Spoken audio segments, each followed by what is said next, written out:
Namaskaram, Sadhguru. The first question is from Lavanya. Sadhguru, 2 days ago you said that virus doesn't want to kill you and your body is their habitat. A few people who claim they are intellectuals on Twitter are making fun of this statement out of context. Can you clarify, is this really true that virus doesn't want to cause death? Well, except human beings, no other creature wants to destroy its habitat. It's only human beings who are known to do that.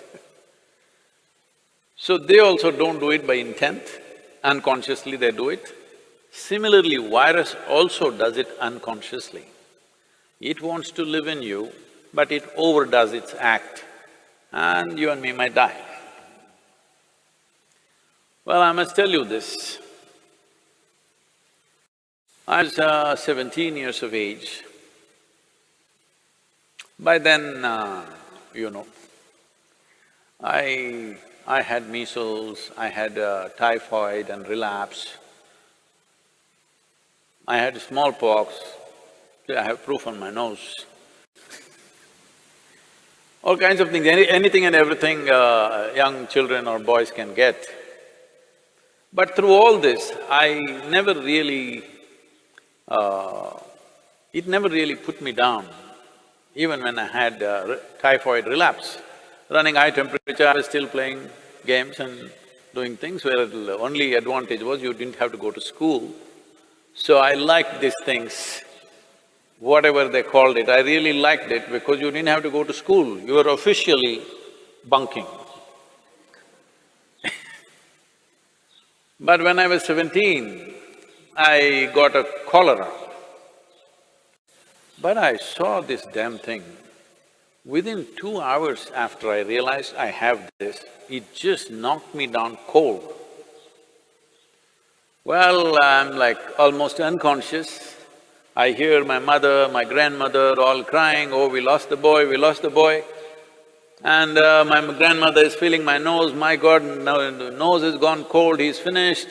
Everybody's crying and my father is like, he's a doctor, he's trying to do whatever he can. Then 2 more doctors came and really I was just passing out completely, just within 2 hours. But by next day evening I sat up. The second day, I got up and started moving out. They said, "You cannot move out," and they locked me up in the room. But I said, "At least let me be on the terrace so that I can move around a little bit."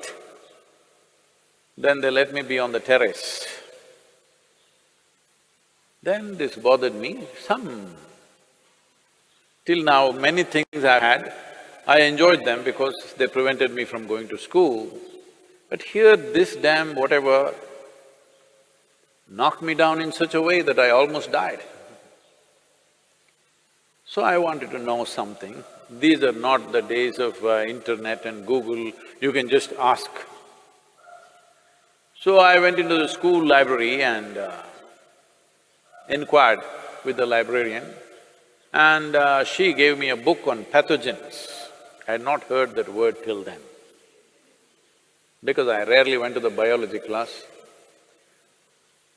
So I read through this book, it had various kinds of things and what they do and everything. Then it was bothering me, how is this some little thing that I can't even see can take me off like this? Then I came and had a conversation with my father. He was an accomplished doctor. And then he explained many things to me and I said, "I don't like this damn thing knocked me off almost. What is this?" Then he was telling me many things about what these things are, that never left me. I even now remember every word that he said and what I read in that book also, because this was experiential challenge for me. It was a life-threatening kind of stuff that happened to me, so I was not fearful, but it was like being beaten in a hockey match or a cricket match, That's the kind of feeling I have. What are pathogens? Whether it's bacteria or virus, there are many varieties of them. One thing is, right now, for example, corona, see, it was living in the animals pretty well without killing any of them. Now it jumped onto the human being, and it's still doing the same thing what it was doing in some other animal. But we are not able to withstand, and we are collapsing. Well, that also has been clearly established now. Most human beings whose immune systems are good, they are recovering. But those who have a weaker immune system are unfortunately becoming victims of this. What does it say? It simply says that it wants to live, but it lives so aggressively that we may die. Well, many scientists are talking about it, but even what I read at that time, I was only 17, I want you to remember this. Even then, it was explained, I don't remember the author's name, otherwise I would have quoted this.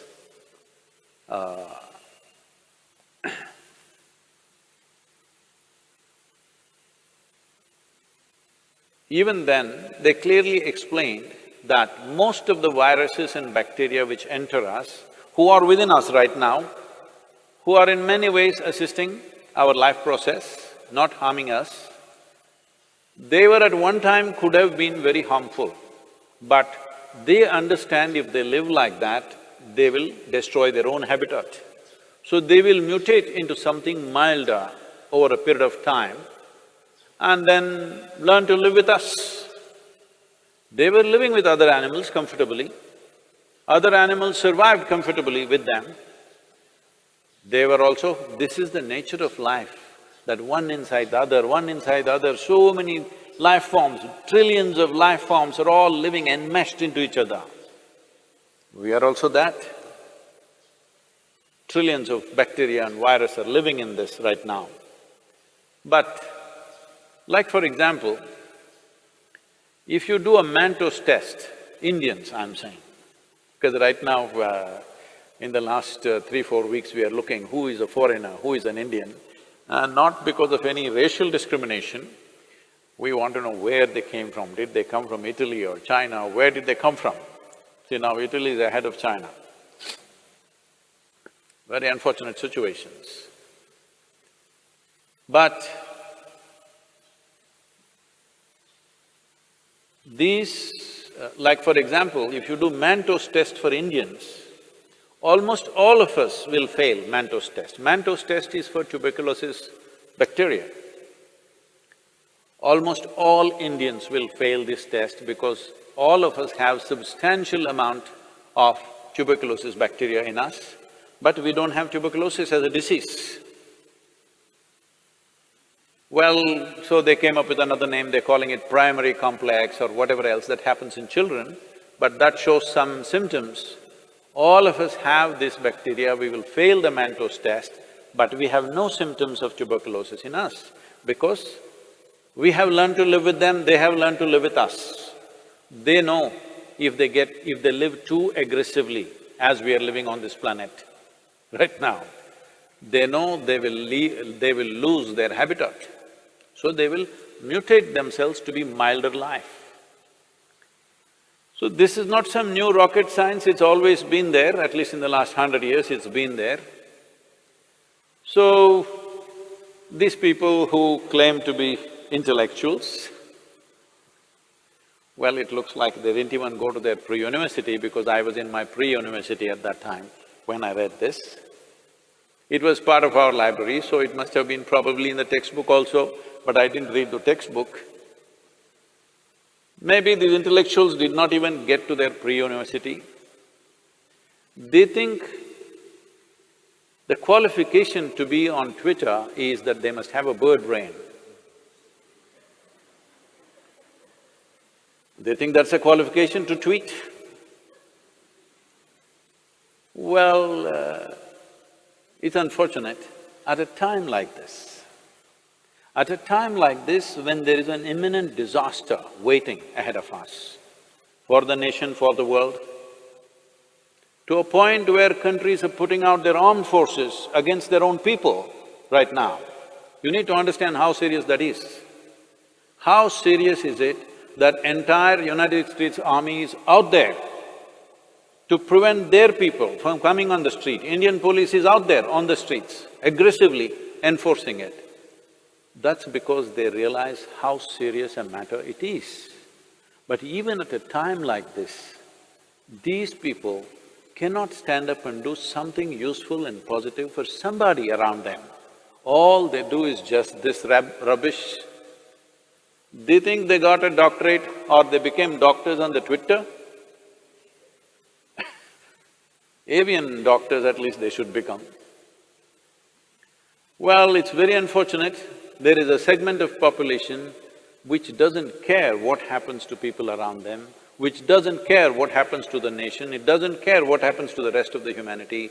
All they have is their own vitriol spilling poison all the time.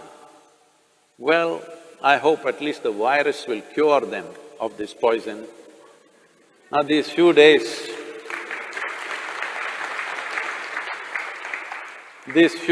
of being with themselves, I hope they stand up and do something useful. Please do something, whoever you are, I don't know who they are, whoever you are who's talking this rubbish, please do something useful. What is this problem? I know what is your problem. I don't want to address that now. Right now, there is an imminent disaster. If we do not handle this situation right, we are heading for a major disaster where millions of lives could just get wiped out. When such a situation is there, all you can do is this. When I said this is not the time to go about criticizing our healthcare system or our health ministry, this is not the time. This is a time everybody stands up and does something, whatever little positive things we can do in our lives. Because this is not ordinary time. As a generation of people, we have never faced this kind of a situation. Let people understand this. We have never ever faced this kind of a situation. This is a bigger emergency than the wars you have had in your countries. This is a bigger emergency than anything that you have known. It can pass off without too much disaster if we behave responsibly and do the necessary positive action. This is what I request them also. It doesn't matter even if the size of their brain is that of a bird. Even birds can contribute, I'm saying.